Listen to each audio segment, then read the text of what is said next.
यहां पर उनको डराने का काम किया। और अगर आपने झुटलाया तो शेख हसीन साबित करेगा वीडियो वायरल करके शहर के अंदर आप झुटला के। मैं पहले भी कहा करता था कि ये शहर के अंदर शेख रशीद परिवार ने कभी भी किसी के आगे जाकर सर नहीं झुकाया सत्ता के लिए। ये अमन चौक वाले भी रेंगते हुए ये मुशाहिद चौक पहुंचेंगे और इस्लामाबाद वाले भी रेंगते हुए वहां पहुंचेंगे और ये हजार खोली के जनता दल के लोग भी रेंगते हुए मुफ्ती इस्माइल के पास ही पहुंचेंगे। इंसानियत की सारी हदों को फलांग कर दहशत पसंद भेड़िए बस्ती में आ गए। मैं तो सिर्फ शायर हूं, मिसरों में ही काम कर सकता हूं कि इंसानियत की सारी हदों को फलांग कर दहशत पसंद भेड़िए बस्ती में आ गए। शेरों ने जब से छोड़ दिया है दहाड़ना, आवारा कुत्ते शहर में मस्ती में आ गए। आपके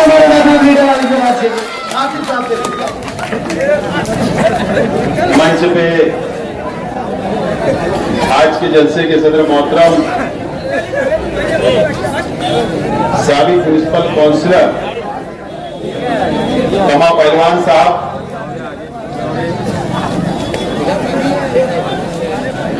शेख रशीद साहब,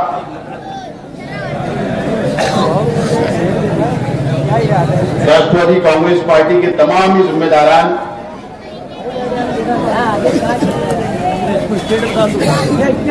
और जिन लोगों ने शेख रशीद साहब, अजीत दादा पवार साहब, जयंत पाटिल साहब और झिरवाल साहब को जिन लोगों ने तोहफे में जो तलवार दी थी, ऐसे तमाम ही हमारे साथी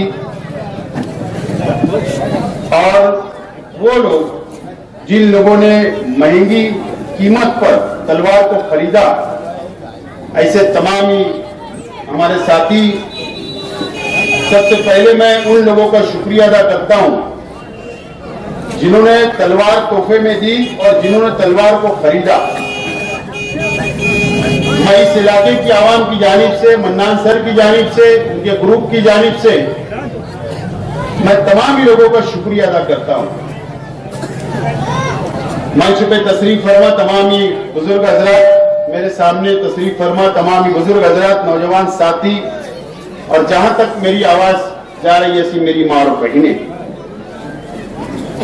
असल में अगर मेरा ऐलान नहीं होता तो शायद मैं यहां तकरीर नहीं करता, क्योंकि बहुत अजीब बात है कि डॉक्टर ने 15 दिन का रेस्ट कहा है कि बोलना ही नहीं है, मुक्का रहना है, लेकिन उसके बावजूद क्योंकि गले में सब सूजन आई है, लेकिन क्योंकि ऐलान हुआ था इसके लिए मुझे मुख्तसर में बोलना है।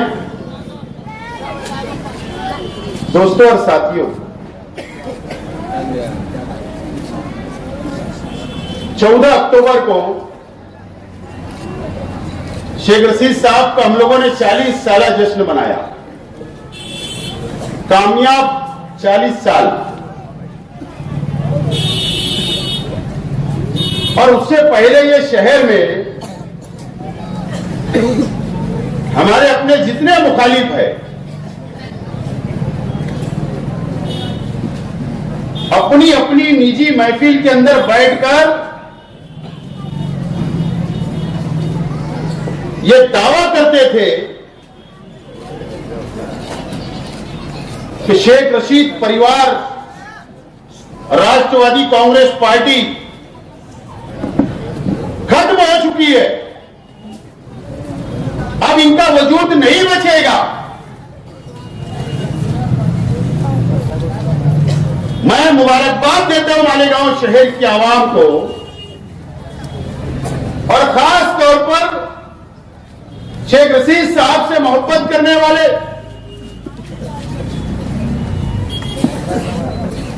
40 साल। मैं समझता हूं कि आज उन लोगों को भी याद करना चाहिए जो शेख रशीद साहब के जब सियासी सफर शुरू हुआ तो आज उस जमाने के लोग आज दुनिया में नहीं है, अल्लाह उनकी मग़फ़िरत करे, उनको भी याद करना चाहिए। कुछ लोग हयात है, उनको भी मुबारकबाद देना चाहिए। काउंसिलर से लेकर एमएलए तक और एमएलए से लेकर मेयर तक का सफर जो कामयाब रहा, और ये शहर की आवाम ने 14 अक्टूबर को ये साबित कर दिया कि शेख रशीद साहब का 40 साल सफर अभी रुका नहीं, बल्कि बहुत साल अभी इंशाअल्लाह आगे जाने वाला।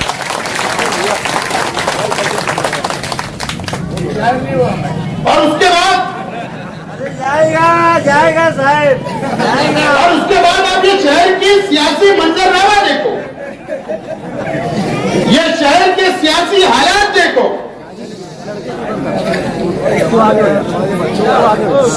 शहर के एमएलए को पहली मर्तबा अपने इच्छुक उम्मीदवारों को बोलना पड़ा। पहली मर्तबा जो लोग हम पर इल्जाम लगाते थे कि जलसा कामयाब करने के लिए हम लोग डेगे चलाते हैं, तो इस मर्तबा शहर के एमएलए को उनका जलसा कामयाब करने के लिए भी इलाकेवार जिन्होंने डेगे चलाई और गुजारिश की कि जलसे को कामयाब। और उम्मीदवार को बोला गया, अगर तू 500 लोग नहीं लाएगा तो तेरा टिकट कट। उसको तो टिकट चाहिए, उसने वो सब किया। पहले हमको इल्जाम लगाया जाता था कि फटाका फोड़ा जाता, बैंड बजाए जाते, शोर मचाया जाता, लेकिन ये शहर ने वो दिन भी देखा 21 तारीख को हबीब लॉन से के पास जो शहर के एमएलए के वर्कर फटाका भी फोड़े, जुलूस भी निकाले, बैंड भी बजाए। ये नौबत आ गई कि उनका जलसा कामयाब करने के लिए सड़कों पर उतरना पड़ा उनको। उसके बाद 8 दिन नहीं हुए, आज जनता दल को भी अपनी वजूद बताने के लिए शहर की आवाम को कि नहीं, राष्ट्रवादी का जलसा हजारों की तादाद में हुआ, तो हम अभी बाकी है इस शहर के अंदर एमएलए को भी साबित करना पड़ रहा और जनता दल को भी साबित करना पड़ रहा। ये मंजरनामा है शहर का, ये सियासी सूरत हाल बन रही है। मुफ्ती मोहम्मद इस्माइल कासमी साहब, आपने हिसाब देने के लिए जलसा बुलाया, कहा हिसाब दिया आपको, शहर को गुमराह करने के लिए सिर्फ बातें की आपने।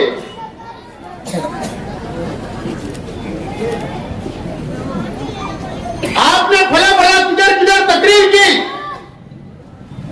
बौखलाई हुई तकरीर की, और आखिरी में बोल दिया कि गेट के ऊपर पंपलेट बट रहा है, उसके अंदर लिखा हुआ है।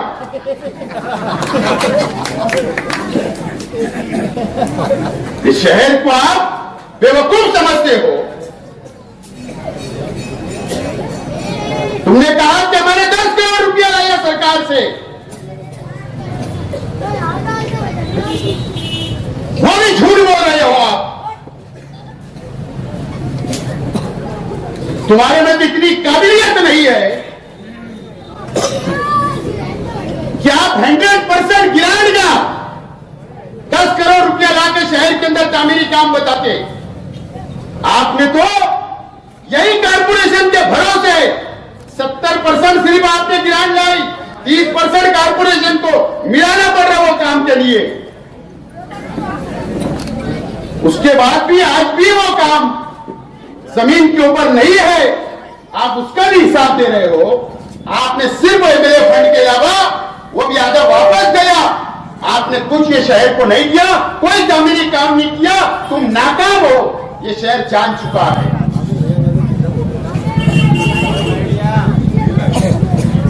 और कई लोग दिन मार रहे हैं, हमने 3 करोड़ लाया, वो भी 70% गवर्नमेंट ने दी, 20% कारपोरेशन को मिलाना पड़ रहा है।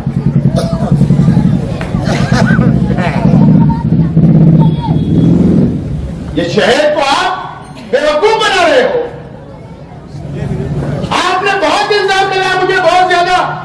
बोलना नहीं है। आप पुलिस को धमकी दे रहे हो, आप पुलिस को धमकी नहीं दे रहे थे। आप इस शहर के 2 नंबर धंधे वालों को हफ्ता वसूली करने के लिए, उनसे हफ्ता मांगने के लिए आपने वहां पर उनको डराने का काम किया है। आप इतने पारसा नहीं हो, आप इतने दूध के धोए हुए नहीं हो।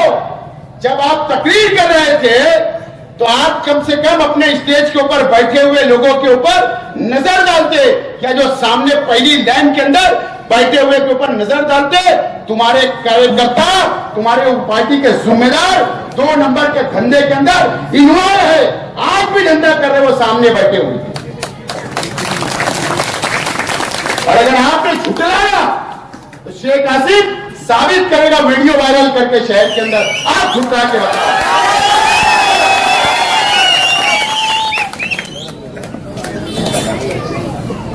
आप सिर्फ उन लोगों को दम देकर हफ्ता वसूली की चक्कर में हो। एक ठंडी बुआ ने भी कुछ भी मामा क्या क्या बोलने लगाई। पता है ना, ठंडी बुआ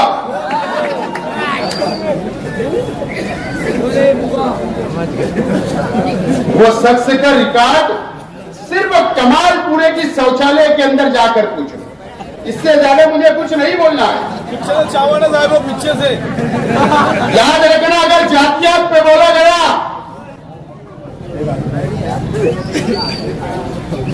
तो कमालपुरे के अंदर जलसा लेकर तुम्हारा जवाब दिया जाएगा। अगर जातियात पे बोला गया तो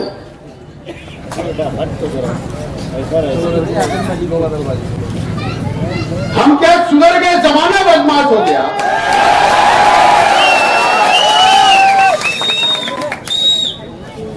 आपको नंगा कर दिया जाएगा, नंगा। ये राष्ट्रवादी के ऊपर इल्जाम लगाने से पहले चंदा खा के हम बड़ा नहीं हुए। आज भी चंदा जमा किया जाता। याद रखना, मैं आज वार्निंग दे रहा हूं। और बिजली कंपनी के ताल्लुक से मुफ्ती इस्माइल साहब, आपने कंपनी से सुपारी लेकर हमारी तहरीक को डायनामेट करने का काम किया। आपको तो सीएम बुला लेता है गाड़ी के अंदर बैठने के लिए, ठेका रद्द करवा दो। और वो भी गलत बात है। आज जब चर्च के सामने पुलिस क्वार्टर का उद्घाटन हो रहा था, आप मोटरसाइकिल पर पहुंचे।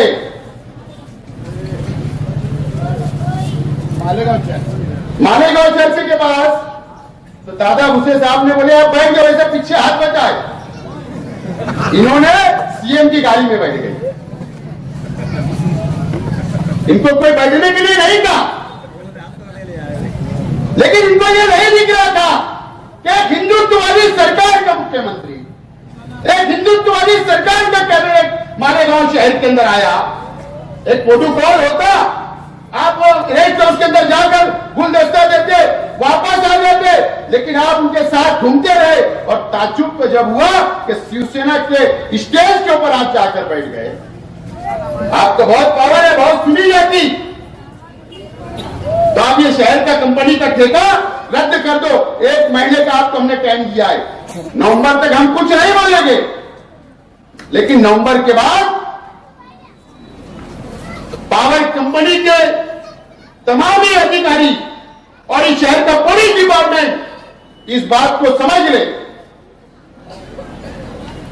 मुझे पता है कि जिला एसपी साहब का आदेश था कि पावर कंपनी के गाड़ियों के साथ में जो पुलिस की टीम घूम रही थी, वहां से आदेश आया था। और वो कैसे आदेश आए थे हमको समझता है, लेकिन जो सबसे चला गया उसके बारे में हमें आज कुछ नहीं बोलना है। लेकिन ये जिले के नए पुलिस ऑफिसर जो एसपी आए हैं और जो यहां के डीएसपी साहब आए हैं, हम उनसे गुजारिश करते हैं कि पावर कंपनी जो जुल्म कर रही है, आप जुल्म का साथ नहीं दोगे, ऐसी उम्मीद हमें है। बहरहाल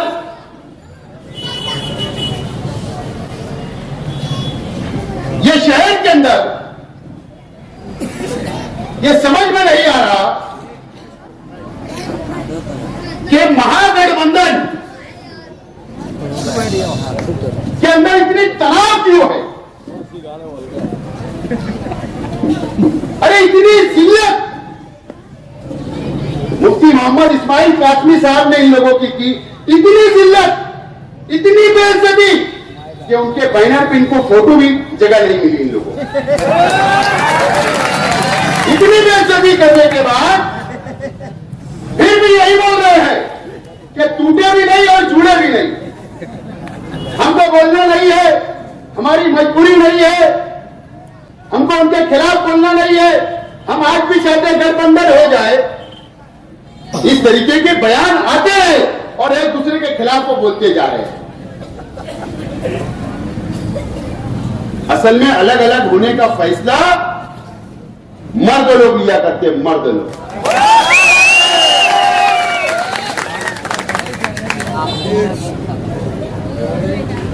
और ये अलग नहीं होंगे, ये बेवकूफ बनाया जा रहा है शहर को मुफ्ती इस्माइल साहब की नाकामी छुपाने के लिए, जनता दल वाले उनकी नाकामी छुपाने के लिए और इमाम के लोग उनकी नाकामी छुपाने के लिए ये एक दूसरे के खिलाफ बोलकर या आगे माहौल तैयार करके फिर एक हो गए।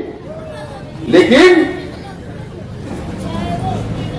ये अमन चौक वाले भी रेंगते हुए ये मुशाहिद चौक पहुंचेंगे और इस्लामाबाद वाले भी रेंगते हुए वहां पहुंचेंगे और ये हजार खोली के जनता दल के लोग भी रेंगते हुए मुफ्ती इस्माइल के पास ही पहुंचेंगे। और अल्लाह का करम है कि हम लोगों ने शेख रशीद साहब की क़यादत में हमेशा 1 by 1 इलेक्शन लड़ा, 1 by 1 इलेक्शन लड़ा। और कुछ लोगों को जलसे के बाद से चंदनपुरी के मेडिकल के ऊपर रात के अंदर सोने के लिए नींद की गोली दी जा रही है, इंजेक्शन लगाना पड़ रहे हैं। इस तरीके की हालत इस शहर के अंदर 14 अक्टूबर के बाद से बन गई है। और मैं पहले भी कहा करता था कि ये शहर के अंदर शेख रशीद परिवार ने कभी भी किसी के आगे जाकर सर नहीं झुकाया सत्ता के लिए और इंशाअल्लाह आगे भी नहीं झुकाएगा, क्योंकि आप लोगों का साथ है, आप लोगों की ताकत है और हमें उम्मीद है कि आने वाले दिनों के अंदर कारपोरेशन के अंदर हमको किसी के सहारे की जरूरत ना पड़े। ये कोशिश आज से और अभी से होना चाहिए। मुझे उम्मीद है कि शहर की आवाम ऐसा ही फैसला करेगी कि फुल मेजॉरिटी के अंदर राष्ट्रवादी कांग्रेस पार्टी को छूकर देगी। और मुफ्ती इस्माइल साहब, मैं आपका शुक्रिया अदा करता हूं कि आपके इस स्टेट से आपने कबूल किया कि माजी आमदार शेख आसिफ उनके अपने इलाकों के अंदर काम कर। रौनकाबाद की रोड बनी, बोले हाँ बनी, शेख आसिफ ने बनाया। जामी नगर की बनी, शेख आसिफ ने बनाया। और बोले तामीरी काम बोले शेख आसिफ कर रहा है, लेकिन वो बोले उनके इलाकों में कर रहा है, तो फिर तुम्हारी गली बना दूं, तुम्हारी गली रोड बनाओ। अरे जहां काम की जरूरत है वहां बनाएंगे, जहां मुनाफा है वहां बनाएंगे। और अभी तो सिर्फ वो ये टेलर है, अभी पिक्चर बाकी है इस इलाके के अंदर और बहुत सारे इलाके के अंदर काम होने की बहुत काम बाकी है। बहरहाल हम लोग शेख रशीद साहब की क़यादत में हमेशा लड़कर संघर्ष करके हम लोग कामयाब हुए। हमारा तो ये मानना है कि मारे मरद, मार खाए मरद और भागे मरद, लेकिन रेंगते हुए नहीं जाएंगे। केरल की तरह रेंगते हुए कभी नहीं जाएंगे। आपका वेकर हमेशा जिंदा रखने का काम करेंगे। बहुत बहुत शुक्रिया। मालेगांव मुस्तफ़ा भंगार बाज़ार डायमंड कारपेट होलसेल रेट में कारपेट दिया जाता है। हर किस्म का यहाँ पर कारपेट दिया जाता है। हमारा पता याद रखें, मालेगांव मुस्तफ़ा भंगार बाज़ार डायमंड कारपेट होलसेल रेट में दिया जाता है।